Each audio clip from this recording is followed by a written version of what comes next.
Good morning, and welcome to Your Business in Digital. I am Tamara Louis, super excited to be here. We have an amazing show for you guys today. It is going to be more hot topics because there's so many cool things that we need to talk about and talk about really how you can leverage that for your business. So we got a lot of hot topics today. It is going to be amazing. Good morning, team. How are you guys doing? It's happy hump day. I'm excited. Week is almost over. I know. Same here. Week is almost over. I don't know about you, and the week almost over. It feels like it has a lot of week to go still. Right? But good morning, everyone. I'm doing well, thanks. That's a fact. All right, let's kick to the intro.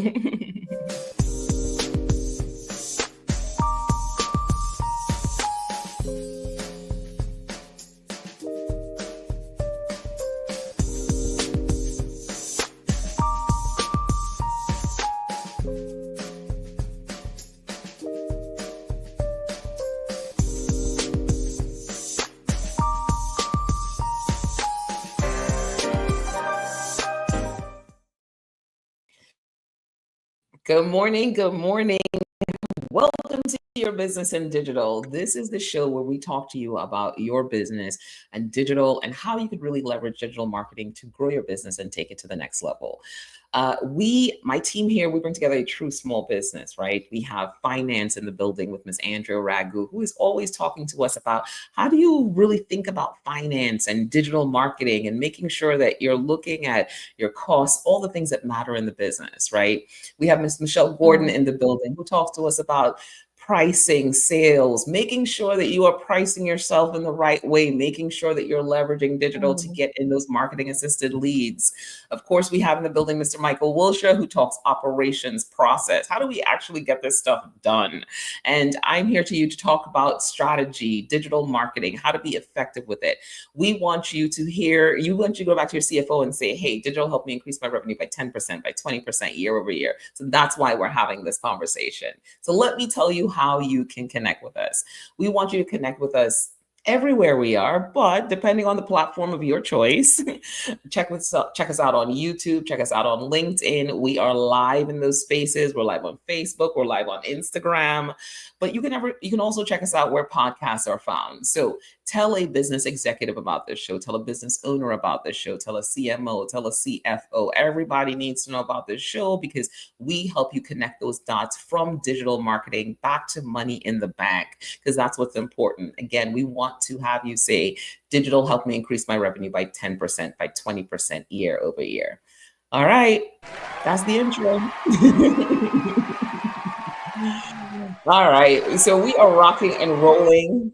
You know, we have our favorite hot topic segment, and it is just all hot topics. We did it on Monday, and we're going to do it again today because we're like, there's so much to talk about, and we understand that. So we want to make sure that you are aware of some of the cool things that are happening, some of the things you may be seeing in the news that you're like, okay, how does this tie back to my business? So we try to connect all our hot topics back to here's what you can do for your business. So, all right, roll of the dice. Who's going first?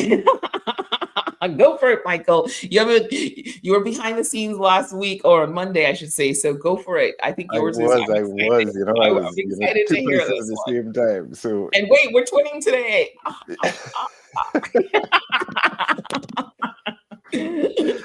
all right, so let's kick it off, right? So let's talk about Jaguar. An iconic brand is making a change. So the image I have up on the screen for those who are listening is that Jaguar image that we are accustomed to. It's a flattened image with the Jaguar, which, if you didn't know, has a name. It actually has a name. It's called the Leaper. So they are making a change, and they are a 102-year-old vehicle maker, just to let you know, right? So this is the logo that we are accustomed to, that iconic Jaguar on the hood of the car. Even when it went to that flattened image, it still maintained very much that realistic look of a Jaguar. But they've rebranded, and here's the new look. So what we're looking at is, going around from the top, going around clockwise, is what the monogram is going to look like. It emphasizes the J and the R, and then the next logo, the Jaguar spelled out, as they say, it's it's all lowercase except for the seamlessly uppercase G and the U. And the monogram is now going to be that flat one that you see there, right? So that's a flat monogram of what that Jaguar is going to look like. It's a little more edginess to it and so on. But let's get into why the change. Let's talk about why they're even changing. So Jaguar is now becoming an all-electric company with production starting next year. And what they say about this new logo and the change is a powerful celebration of modernism. Now that's PR at its highest, right? A powerful celebration of modernism. And they're going with a little less Jaguar, as they say the American way, and a bit more Jaguar, the James Bond way, I would say, right? And they're looking at definitely making it relevant to a more contemporary audience. You can read audience there as potential electric vehicle buyers, right?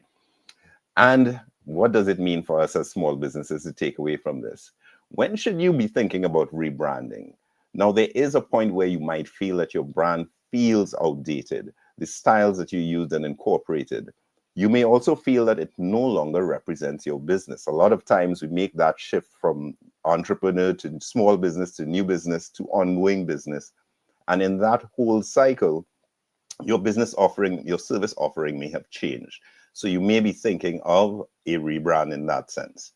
And most importantly, you may consider it when it's not resonating with your target audience anymore. So as we saw in this story, Jaguar is looking at that audience going forward, that Gen Z, etc., going forward, looking at that electric vehicle market going down the road. So they are looking for that more modern look, that more streamlined look. I'm going to just go back to that picture of the Jaguar. And so I'm loving, I'm feeling the gold, I'm feeling the colors. I'm not sure what it's going to look like on the vehicle. That's going to be revealed come this December. So that's the first hot topic we're talking about. And like I said, it's Jaguar, and they're making an iconic change.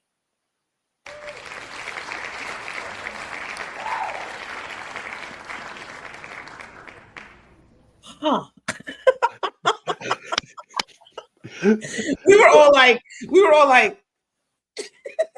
everyone did the like. I don't know how I feel about the new logo. There are a few things there. I feel like there's a lot happening. The J and the R. So just you can't, it looks like two J's, an upside down J and an upright J. The capitalization of the G and the U, I could not tell. And then and then the lines with the Jaguar and the Jaguar. There's a lot going on there. It sounds like their marketing team were like, ha ha ha ha ha ha.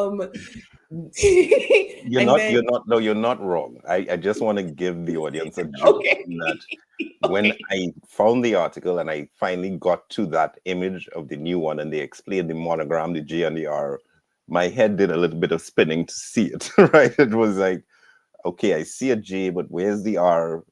Oh, that's a R. It's not a J inverted, just as you said. But here's some things about it. It's splashed across the news, so it's giving Jaguar a certain amount of visibility regardless, right?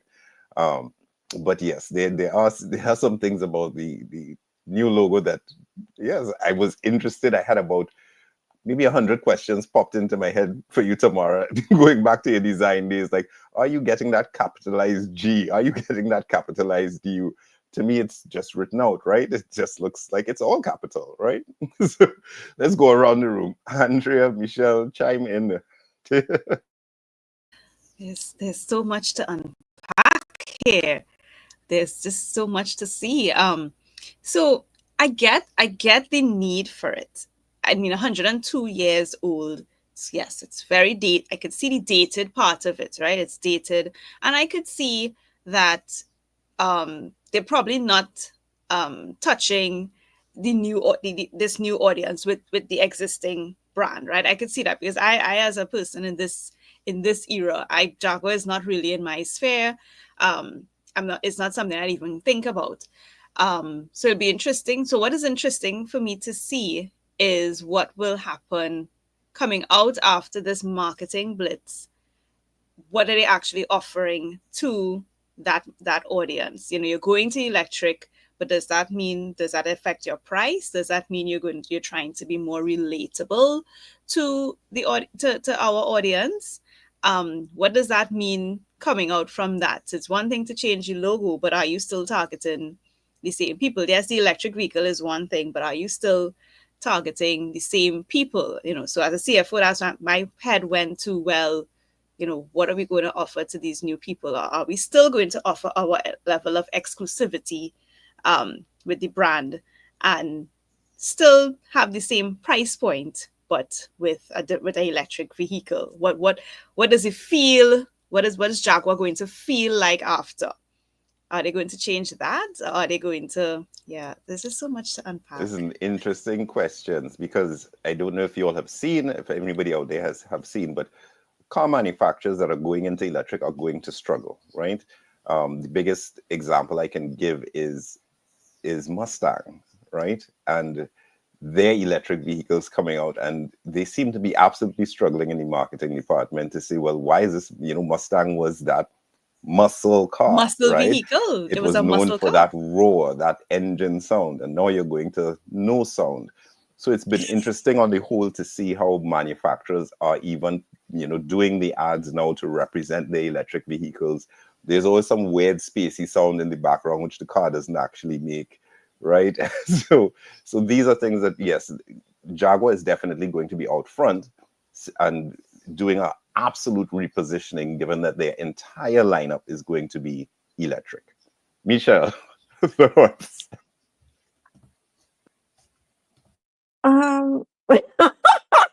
Well, there's a couple of things. They are, to me, it's funny when you said Mustang. That's almost where I went, because there is a thought that came with Jaguar years and years and years ago. I was a fascinated person with Jaguar here in the United States. It was an iconic brand similar to Mercedes-Benz or Cadillac.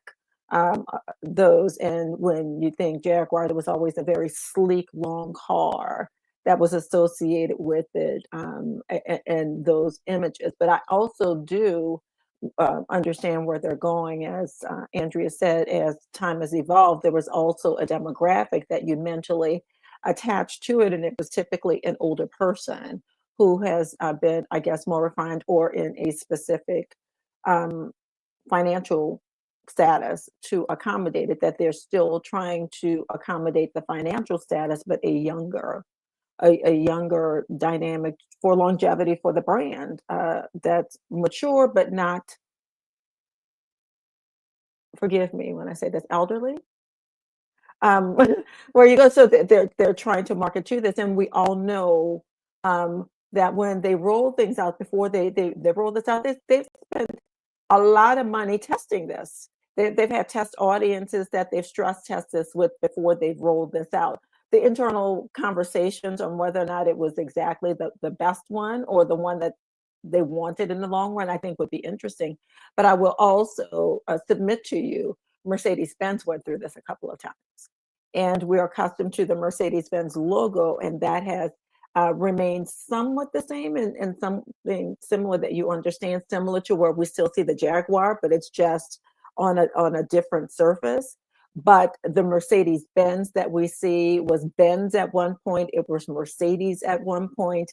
It sat in a different round logo, oval logo. So there was an evolution over time that we just don't remember. But I happen to have car, crazy people in my family. So I happen, a lot of car crazy men in my life. So that I happen to know some of the evolution. So I get it.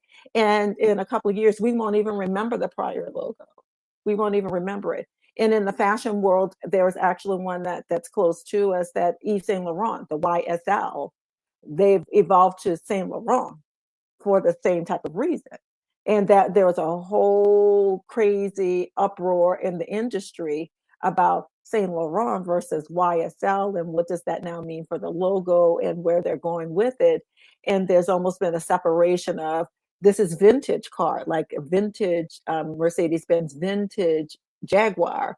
As in the same thing with Saint Laurent, vintage Saint Laurent would be the YSL versus the newbie is the Saint Laurent. So I think that it will find its place, it will find its home. But people like us that have been around and have seen it for a moment, my first reaction was like, huh? But you get it and you see where it's going. So very controversial and interesting one, Michael. I think you stumped us, on this one. I didn't know where you were going with it, but I surely wasn't going in that space. But quite Well, interesting. I thought it might be, one worthy of more than just a little bit of discussion. And just to close it off and round it off, a lot of other major brands have rebranded in the last 10 years or so. Pepsi has rebranded. Dunkin' Donuts has dropped the donuts and became Dunkin'. So all, indicators of changing markets, changing strategies where, a brand uplift, a brand refresh has become, necessary. And only time will tell, as you said, if it takes or if it doesn't. So that was the first thought. Yeah. And what a way, as you said, to get their name back out in the industry. When was the last time we really heard anything about Jag? I They're forgot they currently were selling only around. one model of vehicle in the US before this electric. So that's why you're Oh, right. You have not been wow. hearing about Jaguar. So until this new line comes out, all electric line, it's going to be a very big launch. Come December, we will see, which is just around the corner. We will see what it looks like on a vehicle, and then that will tell, right? Because of course now the game now is who's making the better looking electric vehicle, right? So yeah, that's the first hot topic. Let's keep it going. All right, you definitely stumped us there. So, all right, I'm gonna go. Michelle, we're gonna save you for last. It's a little fancy. All right. So, have you guys heard about Blue Sky? So, can Blue Sky become the next big thing in social media? So, more about Blue Sky. Blue Sky was originally backed by Jack Dorsey. So, he was the former Twitter CEO before Elon took over. And it kind of looks like the old Twitter interface. Blue Sky is really positioning itself as a true successor to Twitter X. Oh my goodness, I keep forgetting the X because of all the controversial changes that we've seen through Mr. Musk and his direction of the platform. So Blue Sky has really been out there. Recently we've seen that Blue Sky has actually gotten about 15 million users, and it has just gotten $15 million in funding. So this funding is important because it's showing us a little bit of longevity on the platform. It ensures that they can develop and explore more of the monetization options. So signaling, that, hey, they're really here to play and stay in the space. Now, I have to mention Threads as well, too, because Threads is still moving along. We've kind of forgot about Threads, but Threads has about 175 million users right now. So they're slowly moving along and getting to that place. But Blue Sky, Jack Dorsey is no longer with Blue Sky. He left Blue Sky. So it's, they're kind of figuring it out on their own. And initially, Twitter was invested in Blue Sky. But once Elon got there, he was like, shut it down. So Blue Sky has definitely found their way to say, hey, you know what? We're here to stay. We're finding the money. And there are other people that are deciding to invest in it. So as a business, right, you're like, oh my goodness, another social media platform? Excuse me, another social media platform? Do I need another social media platform? Well, there's always opportunity. I think back to when Clubhouse came out and we were on Clubhouse, and the opportunity there is being an early adopter. You know what I'm saying? You can start building a presence very early, growing a community, understanding how the platform works before everyone is just like, okay, cool, we're completely leaving X and we're coming over to Blue Sky. So you can really find some positioning there. With 15 million users, it offers a little bit of a fresh space to connect with, a rising audience that's seeking an alternative. So these people are coming on here because they want something different than currently what X is providing them, right? So you now have an opportunity to say, okay, how does that play into what I'm doing as a business, my content, all that good stuff? There's a great monetization potential. They plan a subscription model, so that could really help businesses to generate more revenue, could really look at great content creator tools and more audience engagement. So they're kind of telling you along the way, here's what we're going to do. So as a business, you can really find your way in there, especially if you get in really early. So the other great thing is we have to stay ahead of the trends. We talk about that all the time, right? Where do we need to be? Where's our audience moving to? If you were on Twitter and Twitter was doing really well for you and your audience is moving away from Twitter, then you need to find options. So, right, Threads and Blue Sky can be great options for you. Threads, Spill, and Blue Sky can be great options for you. But if you understand your audience is moving, you now need to start thinking, okay, I need to do something different as well. So Blue Sky can become a part of a larger strategy for you. Not saying to leave X completely, but you want to start looking to see where my people going, right? Because as we move into these platforms to find our target audience, if we understand that they're moving, we have to be nimble and we have to move with them as well. So as a business, how do you leverage Blue Sky now? I'm going to keep it super easy. I'm not going to have you do a lot of crazy stuff. Go get your handle, claim your handle. It's the first thing you should do with any new platform. Start experimenting with content, even if it's the content that you have right now, start testing it out. Put some stuff up there. Start testing to see what resonates, right? Look at the updates, to see if there are polls, look at the community building posts. Just start testing some stuff. Just throw it up there, see what happens, see if it gets some visibility, and then you'll understand how much more you need to lean into it. Become an early community leader.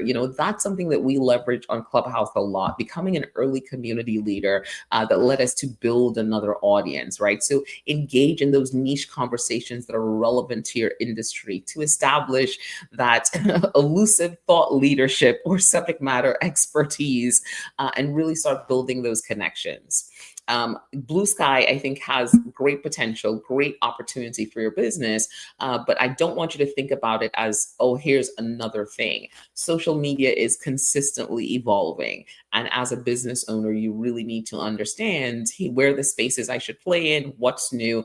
And this is a great way for you to stay on top of what's new and how you can really jump in there from an easy standpoint. Yeah.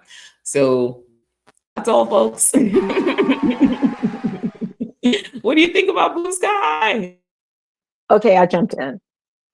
And I found it, again, fascinating from the moment I got in for a couple of reasons, from a business perspective, and then selfishly from a personal perspective. And my entry into it immediately, they helped me niche. And I said, oh, this is fascinating. It asks you what you're interested in and gave you a multitude of categories for you to consider. Was it news? Was it, astrology? I'm just going to throw that out there. But they had like a number of different things to help you to understand where your community was. I thought that was interesting. The second thing that I also found fascinating is, as you enter into a new space, how do I find my people? They made that easy as well, because they allowed you to or see, as you're serving up, they're serving up people to you or information to you because you've chosen areas of interest. There is a thing called a starter pack that you could actually tag a bunch of other people that are in there as a starter pack so that you can find your people.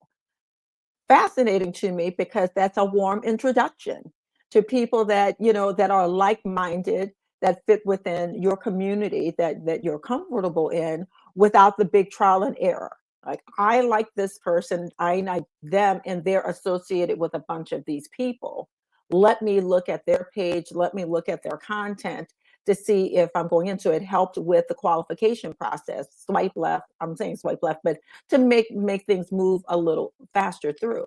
The second thing is that it's third thing is that it advises you to help you to get better content into your feed, like a couple of things, repost a couple of things, and the algorithms will work faster for you. So something within Blue Sky, or they are intentionally giving you the guidelines to help you to find your people. And then they're also saying, in case there's things that you don't like, let me help you to block nonsense that is not relevant to you, to filter out things that are unfamiliar to you and you don't have to cherry pick. Just click here, look at these categories, choose one and hit unfollow, block, or mute. And it will help you to quickly to get there. So it is helping you to acclimate to the new environment a lot faster. And I thought from a service perspective, that was really helpful. So they're inviting you in and helping you along. So it's differentiating themselves from a Twitter, from some of the others, and helping to build community. And you will see the viral moments when you're in there that a lot of people are reposting those little tidbits. They're reposting the lessons, they're reposting and adding their own starter packs. And therefore their following is growing too. I'm noticing that people are following me. I'm like, who are you? I don't know you. But because of the follow people that I'm following and what I'm reposting or commenting on, they are considering me their people, or I'm a safe space or someone of interest. So they're following me, and therefore I'm being introduced to a new community of people who are like-minded or that have shared interest, and I'm learning something new. And I've been on since Thursday of last week. And those are quick lessons that I've received, and I'm only in there maybe an hour a day. So I'm on Threads and bye, Leon. Bye.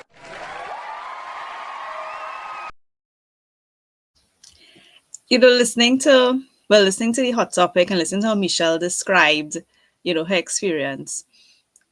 What I see as the opportunity or the potential with Blue Sky and other, because I think I did a hot topic on Spill a couple of weeks ago, right? Is that we take for granted how we entered this space originally with these older apps, right? The Meta, right? Facebook, Instagram, the way, these new apps are taking the learnings of these older apps and creating for you this new experience that you probably didn't think that you needed.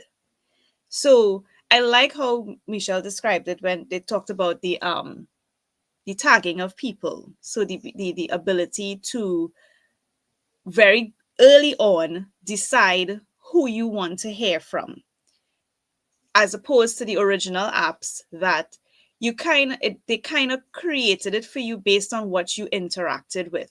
So even if you interacted with something and you didn't quite like it, the algorithm already picked up, well, you interacted with this video before, so I'm going to continue to show you this. So unless you go and actively maybe block the person or something, it will take a while before the algorithm figured out, or you don't really like this anymore because you've been looking, So I like that. To me, that's a game changer, because it means as a business owner now, if you are posting something that people want to hear about, they could actively seek out to hear you, as opposed to sifting through the noise on the other apps and hoping that you end up on.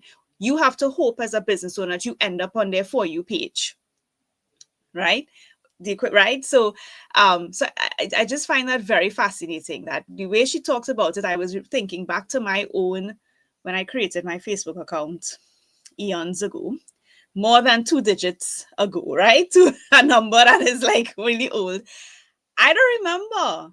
We didn't have that. You just created your account and whatever was there and you fiddled with it. Instagram probably the same way. But I like this approach that these new apps are taking, because Spill, when I did Spill, had a similar type of creating safe spaces for you to be, so that you don't have to hear things that you don't want to hear. I think that's really a game changer in these applications. And as a business owner, it's a benefit to you, because then it helps you cut through the noise better. Because the way with these traditional apps, it's about post, so that you could get boosted, or you have to pay to get additional leverage. But with these apps, just list, based on my research that I did with Spill and now what we're talking about with Blue Sky, the app itself is helping you clear the noise, right? To create a better experience for the user. So if you're creating a better experience for the consumer of the content, then you create a better experience for the creator of the content. It's really interesting because the customer service aspect of it too. I enjoy how they try to introduce you to Blue Sky and some of the Blue Sky team.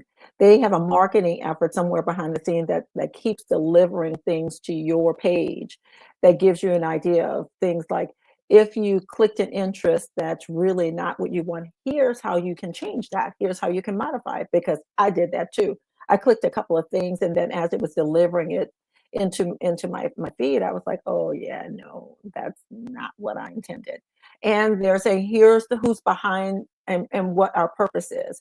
Or for businesses that are entering in there, this is what I thought was really fascinating. They put their starter pack of, let's just say we were walking into there for YBID. The starter pack was all 4 of us. Or, and so a warm introduction to the team. This is what we're about. And you could see a strategy behind some of them where they were introducing each other and what they put in their bio, what their role was and how they can service you, or what they were going to do on Blue Sky, so that you could understand their intent. And I thought that was interesting, and how some businesses were utilizing the real estate they had to talk about themselves, or to promote their business, or to then recommend partners. That was the other thing that I found interesting. Some others went in with one starter pack and then came back and said, here are some additional people. And lo and behold, if you followed, my business app was on, and I followed the people, and I was like, oh, they're partnering in some kind of way, and inviting their other audience in. So the traffic for their followers also increased. So it kind of expanded their network. And I thought that was interesting from a business perspective. I'm going to take this right back around to one of the takeaways that Tamara talked about. So that we're seeing more social platforms come out, and what I've started calling niche platforms, right? Of which there are more than a few, but claiming your real estate. So yes, your reaction, I think she said it right at the start, your reaction may be, oh, another social platform. But now in this day and age, it's important, it's I would say absolutely essential that you claim that real estate, you claim that handle, as we say, that at Monovan Digital, at Lagniappe Digital, at your virtual CFO, because you're going to prevent bad actors. When you ignore a space, it means somebody can take that space from you, right? And you don't want to end up having to use the space. So let's say for argument's sake, Blue Sky continues to rise, becomes one of the dominant ones. You go to get your handle, and guess what? Right?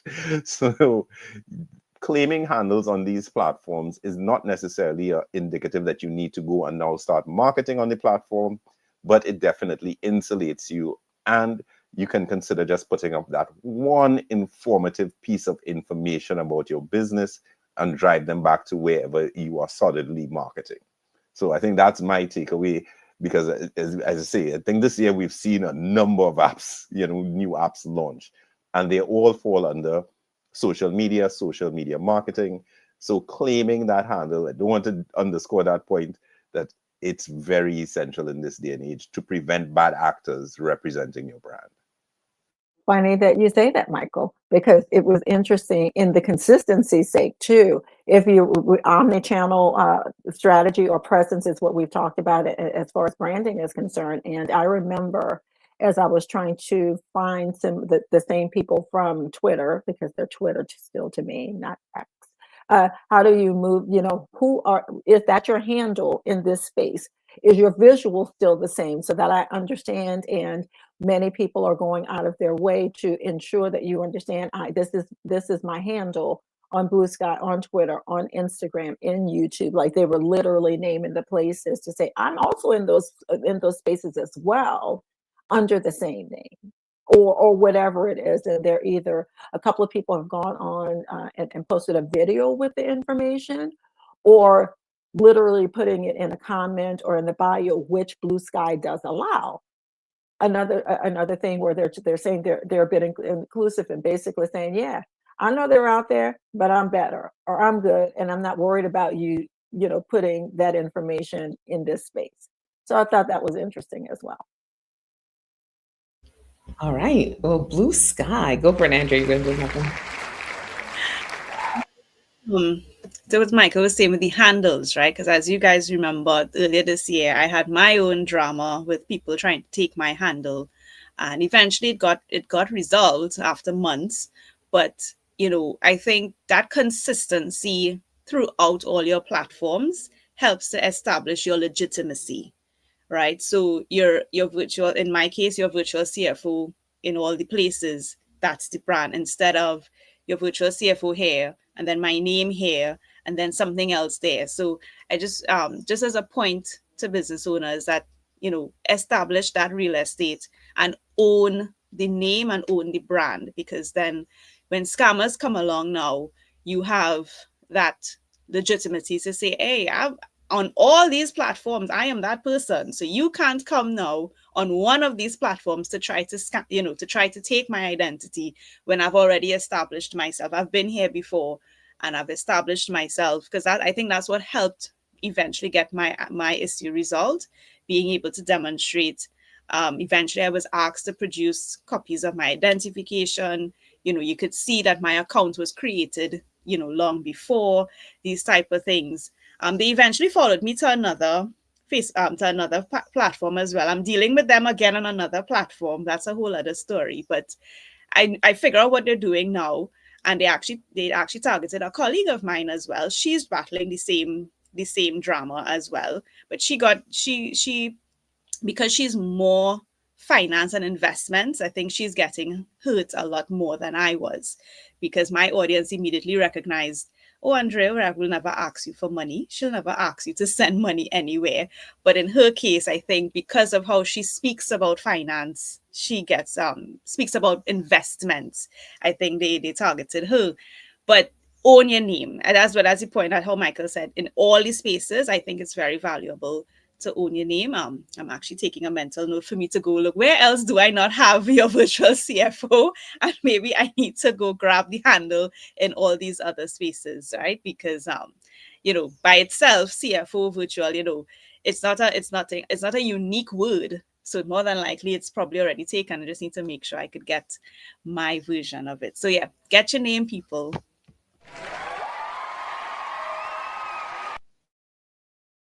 All right. Well, we're moving on along, and of course, we've come to our final hot topic. So this one is going to be a good one because everybody loves them some Beyonce. All right, Michelle, go for it. Yes, I am into our hot topic of my friend Beyonce. I call her my friend.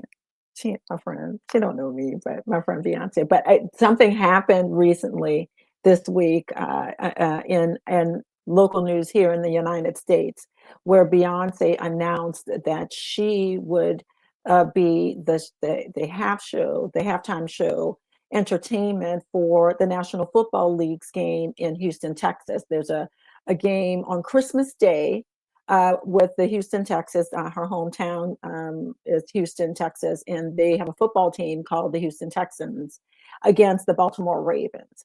Now, this is a huge news in this environment because Christmas Day is a huge day of all types of entertainment, but it's a great day for sports, namely football, as well as the National Basketball Association, the NBA. It's almost like the kickoff on television for their group.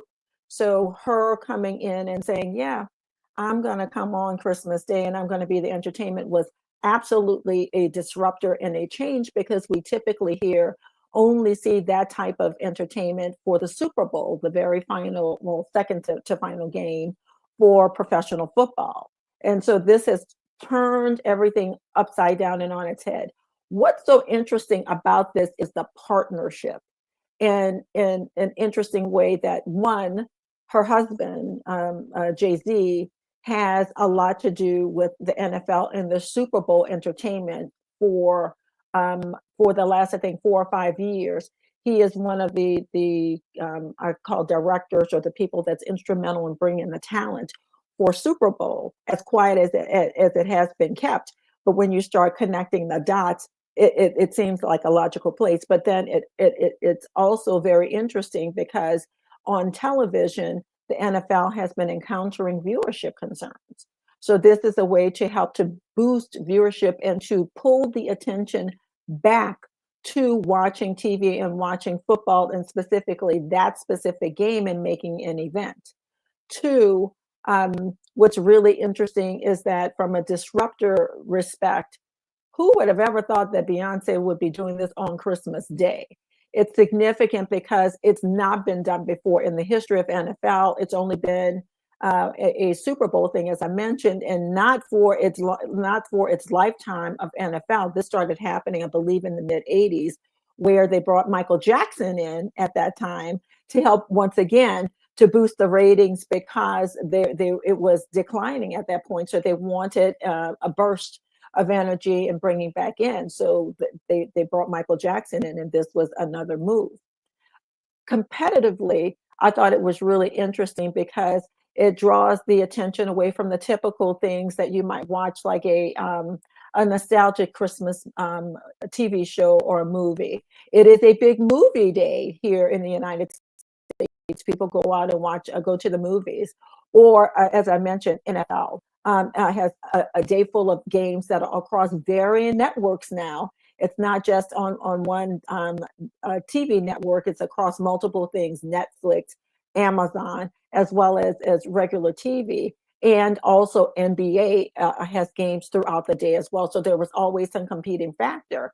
They've basically thrown down the gauntlet and says, well, you can't miss this cultural moment. Everybody's going to tune in. And then they're also going to buy tickets to go to Houston, or as a local, go to a Houston Texans game to see Beyonce. So that has been very interesting as well.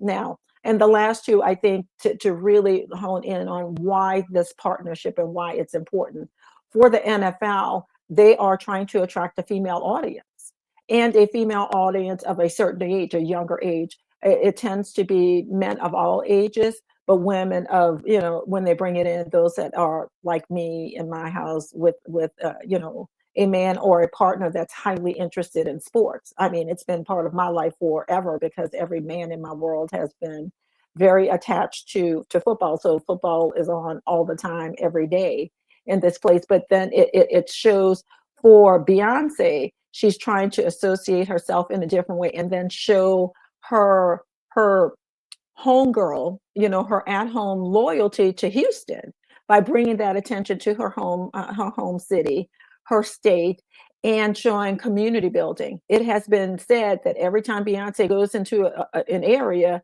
that the economic condition changes by her having that concert in that area. And so now she's attaching herself to a holiday tradition as well. Very different for her. It's a big event, typically like a Super Bowl event, but now she's attached herself to a specific holiday in her hometown and showing support there. So I thought, as a why and an overview, that's something to consider. Now, what does that mean in the small business area? And how does Beyonce, this big megastar in NFL that's been around for almost 100 years, how does that relate to you as a small business? Really easy. We've talked about this on on several different shows, especially I want to say even on the Monday show, we talked about this. You want to collaborate with the right partner so that you can extend your reach. When you identify that right partner that's aligned with your brand and what you're trying to do strategically, it's going to resonate, and it's going to be with your target audience in a natural fit for your business. So in this instance, the NFL and Beyonce, they're looking for opportunities that work for each of them, so that it's a mutually beneficial adventure for them. The cultural moment, the holiday or a major event that's in your area, use that as an opportunity to springboard marketing and have an offer, something that's tailored to either that seasonal event or that seasonal time of year that's going to align with your audience's values during those specific times, but take it as a jumping off point. We talked often about how Black Friday is an opportunity for you to shift your business a bit and then move into the new year. Leverage any of these events in the same type of way. Now, if we move into the next one, the experience. We talked about how someone wants, I don't want to say be entertained, but they want it to be more than transactional. They want an experience. So this is something that's going to be a memorable moment for those that are either watching it and viewing it on TV, or if they live locally are able to go to the event to see this. It's an occasion that's really rare and something that's more affordable than a typical Beyonce concert. You're able to experience, you're able to take your product or service and then tell your story, use it as an opportunity to showcase who you are and how your brand can really resonate with your target audience. And then this is an opportunity to diversify. I think I mentioned earlier, one of the things that the NFL has identified as an opportunity to help grow their viewership and grow their audience is to attract more females. Well, I mean, Beyonce's core audience are females and they're of a certain age group that they're trying to attract. So how do you bridge, the difference and find a way to test the waters to pull that new audience in that you've been seeking, or that you're trying to align yourself with and just haven't found the right way with a partnership that's appropriate, that's going to help you to gain a footing into that audience in a way that makes sense for your business. So, and then I think these are the last three. Again, this is an extended Hot Topic day, so I have a little bit more than we typically have. The community aspect of it, we talked about this in a couple of shows before. Show a lot. We might be global in a way that we're trying to structure our businesses, but also remaining local is really important to a lot of communities, that they want to buy local, they want to support local. And she is essentially saying, I haven't forgotten my roots, and I'm going to support my hometown and bring revenue into it this way. Find your local way of doing that, and partnering with someone in your community, another business or a specific event, to show that you are concerned about your backyard in your community and provide some type of goodwill. And this was the one that I thought was the biggest, like, think outside of the box. Be bold about what you do for your business. Take a risk, a calculated risk at that, to be a bit unique, to show your lagniappe, something that's high impact, that's memorable, that's really going to set you in your business apart from the pack. Beyonce, and doing this with the NFL, basically threw the gauntlet down and said, I don't care if you have family traditions. I don't care if you have all of these things. Let's add to it and let's do something different. It's a risk for her. She has this album that leans more country, that she's going back and saying, I'm a Texas girl. I am a country girl.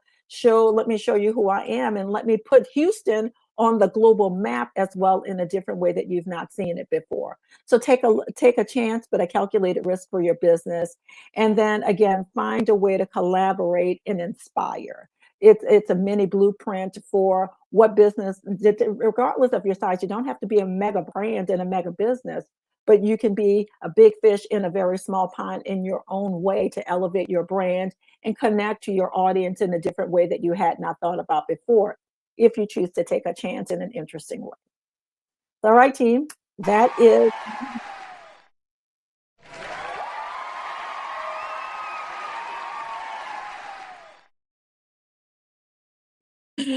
That's huge.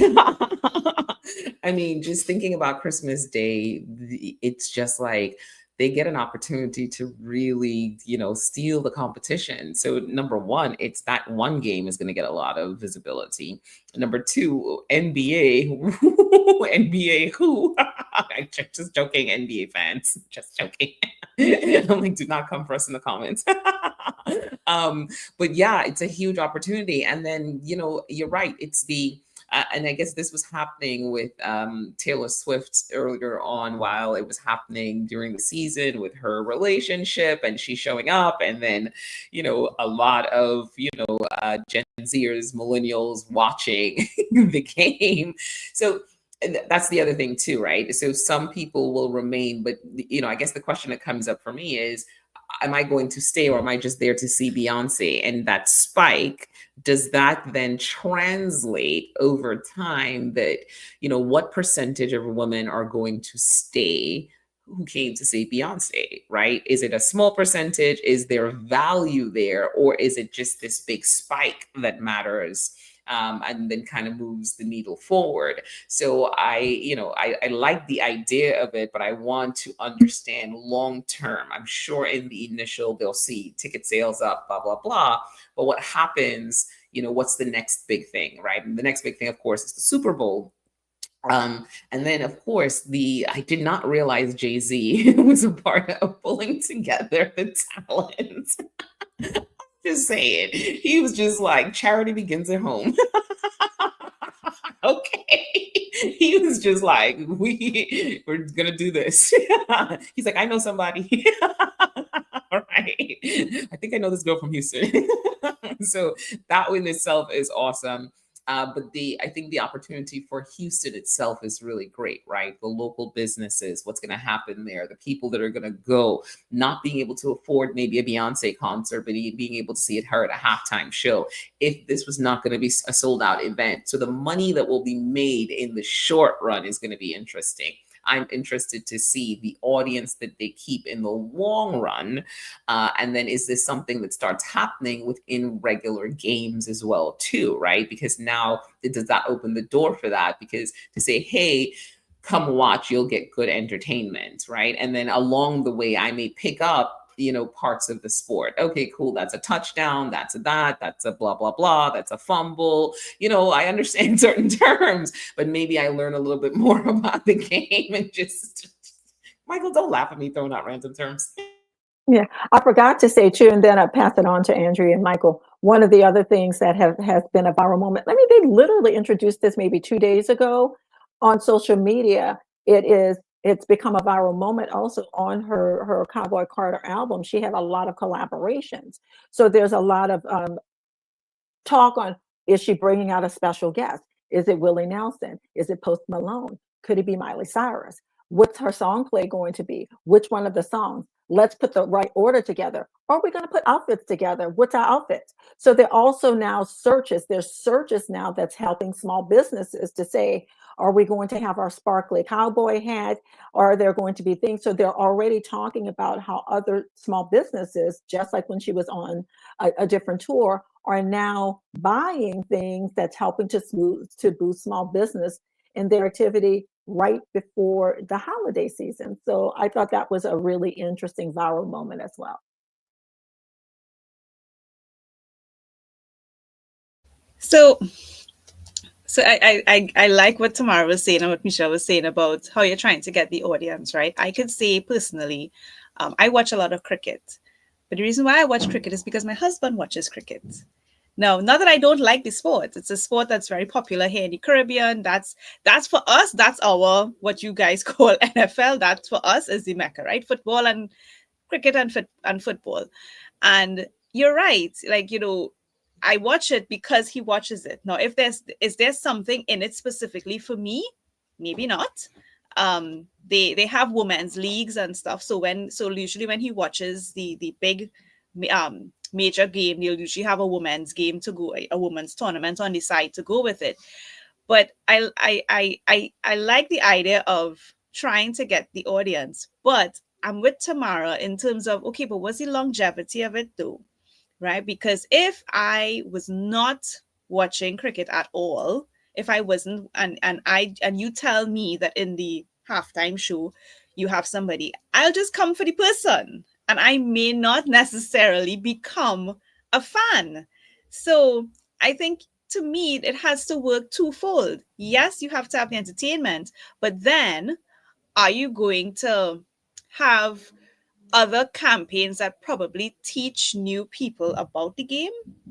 Because I learned about the game from him as we sit and we look at it. Now, of course, like I say, it's a game here that basically the first game you learn to play when you're a child is cricket. You're playing it out in the yard, you play it out in the road, hit the ball, take.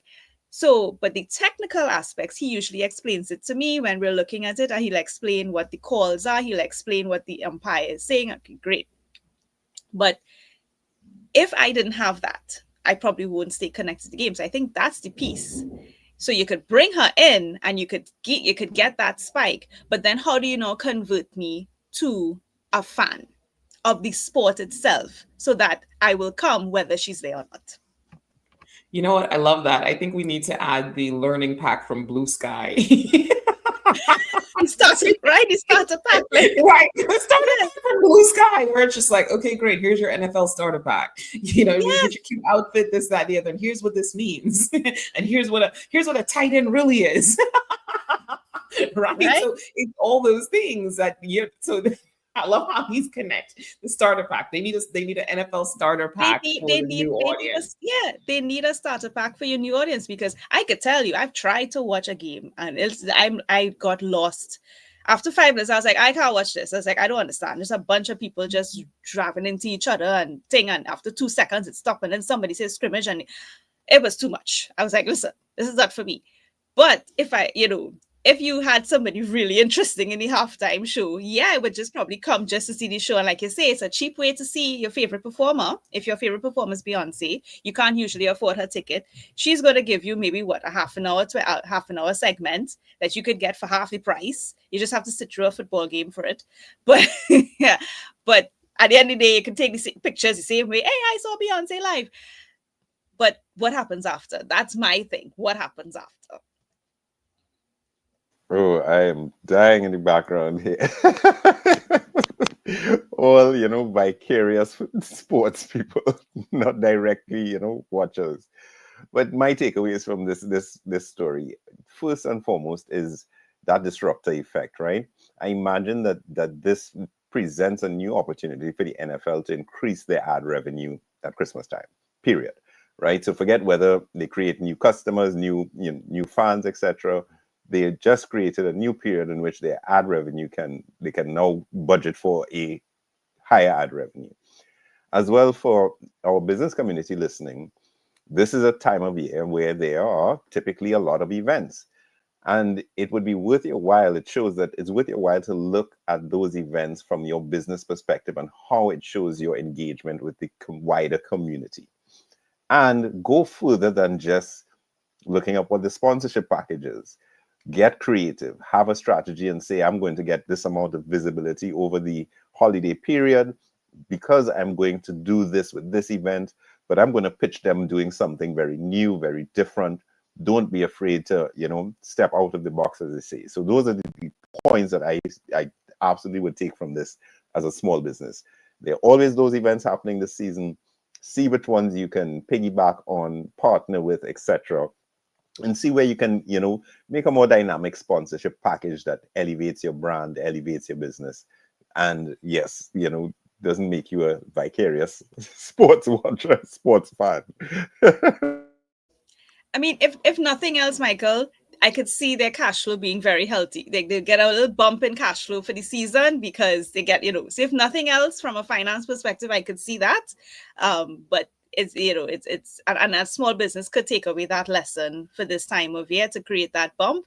But just remember, what do we do? How do you maximize the bump? I think just don't forget to maximize the bump. I think is the takeaway. 100%. And then it's just one game, right? So they have a few games. So it's not like it's all the games. So does that take away from the other games? Is there cannibalization that happens? There are a few things in there. You know what I mean? I know, Amazon is willing to cannibalize with Hall and everything. I'm like, you know what I mean? It's like they're eating their young. They're like, no one will watch the other games because we have Beyonce. So it's like, there's something there, it would be very different if this were, I understand why it happens for the Super Bowl, but now what is the impact of the other games, right? So Michelle, this was a great hot topic. And one more thing to during the NFL games, there are games that here it's just like 10. This is a shame that I know this because my husband's very into football. He watched, Pee Wee football. He's that into it. But like there's 4 games throughout the day, 4 time slots, but there's games around the country and there's games across everywhere in 4 different time zones at the same time. So we usually have a split screen with 4 games going. So they're shutting down the other games at the same time. So talking about competition, I thought about that. And what else is she trying to do? What else is she going to announce? Cowboy Carter sales will go up. And is she going to announce something that's moving into the new year? Because everybody's waiting to hear she's going to go on tour. So what else is in it for her as well, beyond, doing something on Christmas Day and prepping for that in the middle of a holiday season when she's got 3 young children. So I thought that was just really interesting in how she has just changed the whole conversation right now. And they literally announced it 2 days ago. 2 days ago. Well, love that. Love that. So, guys, we're about that time. So, I'm going to give each of you 30 seconds to run around the room. I'm going to start with you, Michael. Go for it. Okay, so my 30 seconds, I'm just going to go back to my story with Jaguar. Don't be afraid of rebranding. Don't be afraid to consider rebranding. If your brand is aged or outdated or your business model has changed, definitely look at a rebranding as an opportunity to redefine yourself, redefine your business in the eyes of your audience, and also a chance to make sure that you are future-proofing to some extent as demographics change. So that's my little bit for this morning, and thanks for joining us with these hot topics. This has been a great hot topics morning, yo. Go for it, Michelle. I'm going to go back to what's your lagniappe, what my business is titled, how do you set yourself apart, what's your differentiator, what's your something extra. In the example with Beyonce, she is stepping out in the NFL and saying, I'm going to show you we're different. We've been around for a long time, and I know you may know me in this way, but I want you to have a different view of me, and taking a bold step to do something different, but within a structure that's comfortable for you, that's stretching you a little bit. So find your lagniappe, show your differentiator against your competition, and just conquer the space that you're in. So what these topics that we brought today really demonstrates is that when you're running a business, there are usually a lot of opportunity to do different things. We spoke about rebranding if you felt you're too outdated. We spoke about Beyonce disrupting the whole entertainment industry with this move. We spoke about Blue Sky, and that's a new app. That's a new opportunity for you to reach a new audience. But what I want people to take away is, no matter what topic spoke to you today, and no matter what opportunity you want to take up, don't forget the strategy behind it, right? Sometimes these things, they could be a one-trick pony. They could be something that you just do just to get something to move to another before you move to something else. But just make sure that you have the strategy behind it. So if you are rebranding, what is the full strategy behind it? If you are creating a major shift in the business as you're disrupting, what is the strategy after the disrupt? If you want to go into a new application, as we spoke about Blue Sky, how are you going to reach your audience? And again, what is the strategy you're going to do with it? Always remember the strategy behind all these opportunities. I mean, spoken like a true marketer, CFO. Gosh. The only thing I'll add to that is, don't forget to own your real estate, right? Mike talked about that. We highlighted that. Get the real estate, especially with these new applications. We know it can be daunting with all the new things coming out, but really get your real estate and then figure out the strategy. Andrew talked about that, so we definitely love that. Guys, we've made it to the end of the show. This has been an awesome show. Hot topics all week long. Yay! I know the team definitely had a lot of fun with the hot topics. It's really a great place for us to be, taking things that are happening just in the world regularly and looking to see how it connects back to digital and how it connects back to your business. And that's some of the things that we do here at Your Business in Digital. So what I want you to do is, I want you to tell people about this show. I want you to tell a CFO about this show, tell a CMO, tell a business executive about this show, because we help you connect those dots from digital back to that place of money in the bank. We want you to go beyond those likes and follows. See what I did there? To get to that place of money in the bank. Digital, you should be having the conversation. Digital helped me increase my revenue by 10%, by 20% year over year. That's the conversation that you want to have. So let me tell you how you can connect with us. You can connect with us on YouTube. You can connect with us on LinkedIn. You can connect with us on Instagram, on Facebook. You can connect with us pretty much. We're live in all those spaces. And then you can connect with us anywhere podcasts are found. So check out the show. We know that you spend a lot of money. We know that you spend a lot of time on digital and your digital marketing activities, and we want you to see that ROI from it.